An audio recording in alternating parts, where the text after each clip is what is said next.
मेरे साथ आज यहाँ पर आए हुए जम्मू कश्मीर के उपराज्यपाल श्रीमान मनोज सिन्हा जी, भारत सरकार के गृह सचिव श्री गोविंद मोहन जी, आईबी के निर्देशक श्री तपन डेका जी, आपके डीजीपी साहब, उपस्थित सभी वरिष्ठ अधिकारीगण और मेरे प्यारे सीमा प्रहरियों,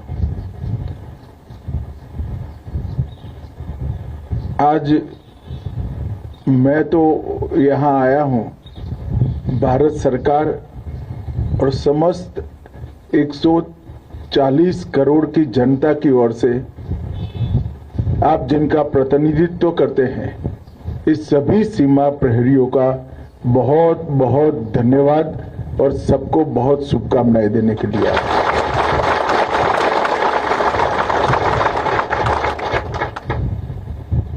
क्योंकि जब भी भारत की सीमा पर किसी भी प्रकार का आक्रमण होता है, चाहे वो ऑर्गेनाइज हो, चाहे अनऑर्गेनाइज हो, चाहे वो खुफिया हो, चाहे सार्वजनिक हो,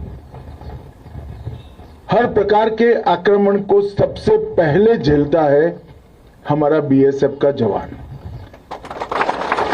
और उसमें कभी भी सीमा कहां पर लगी है वो नहीं देखा। रेगिस्तान हो, बर्फीली चोटियां हो, घना जंगल हो, नाले हो या पहाड़ी हो, कहीं पर भी 365 दिन 24 घंटा बीएसएफ के जवान उपलब्ध भी होते हैं, सजग भी होते हैं और समर्पित भी होते हैं। और इसी के कारण किसी भी प्रकार का आक्रमण सीधा देश की सीमा के अंदर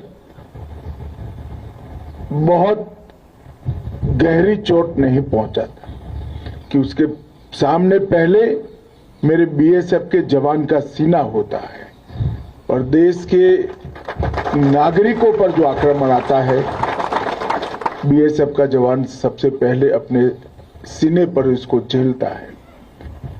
और इसी के कारण बीएसएफ के सीमा प्रहरियों को देश की सुरक्षा की प्रथम पंक्ति के नाम से एक देश का बच्चा बच्चा जानता है।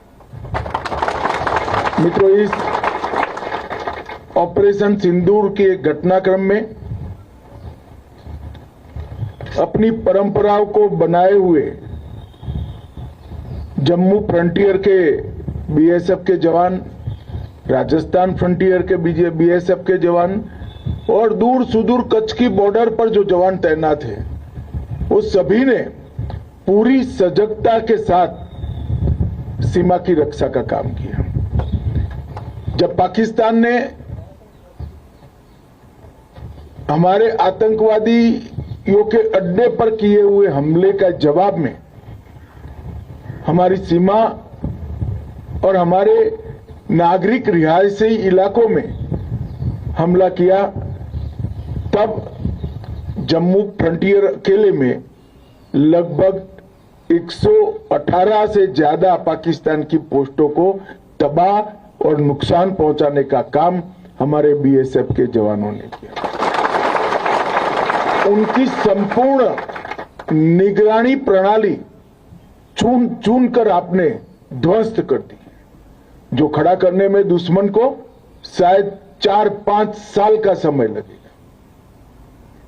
इसका मतलब यह होता है कि शांति काल में भी आपने आपकी पैनी नजर इनके व्यूहात्मक स्थानों पर बनाए रखी।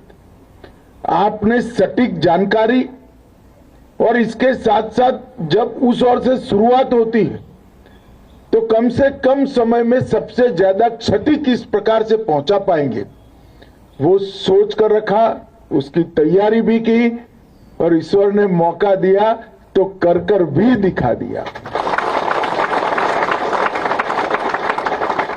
मैंने आपके डीजी साहब से मुझे जो रिपोर्ट मिली उसको बारीकी से देखा है। सबसे बड़ा नुकसान अगर पाकिस्तान की साइड पर हुआ है तो उनकी निगरानी उपकरणों की क्षमता को ध्वस्त करने का हुआ है और इसके कारण एक लंबे समय तक वो संपूर्ण जानकारी वाली लड़ाई नहीं लड़ पाए।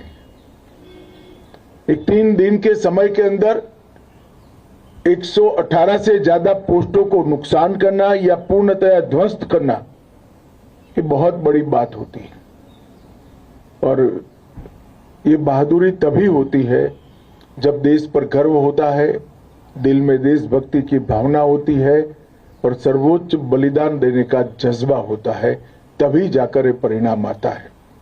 मैं कोई लंबी बात करने नहीं आया हूं।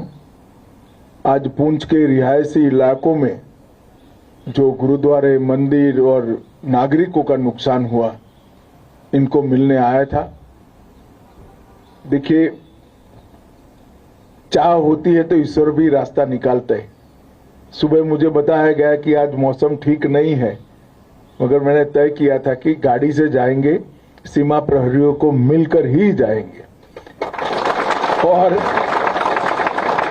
ईश्वर ने ही अनुकूलता कर दी। मौसम भी ठीक है, आपके साथ मिलना भी हो जाएगा और आपको मैं देश की जनता की ओर से बहुत बहुत आपका आभार भी करना चाहता था, आपको शुभकामनाएं भी देना चाहता था, क्योंकि जनप्रतिनिधि के नाते हम जहां जहां जाते हैं तो निश्चित रूप से आप मानकर चलिए, सेना के साथ बीएसएफ का भी इतना ही जयकारा लगता है जितना सेना के जवानों का लगता है। और ये मेरे लिए, आप सबके लिए, आपके डीजी साहब के लिए एक गर्व की बात है कि बीएसएफ के जवानों का ये शौर्य, पराक्रम, समर्पण और बलिदान बच्चे बच्चे तक पहुंचा है। वो हम सब के लिए गर्व की बात है। फिर से एक बार आप सभी का बहुत बहुत अभिनंदन।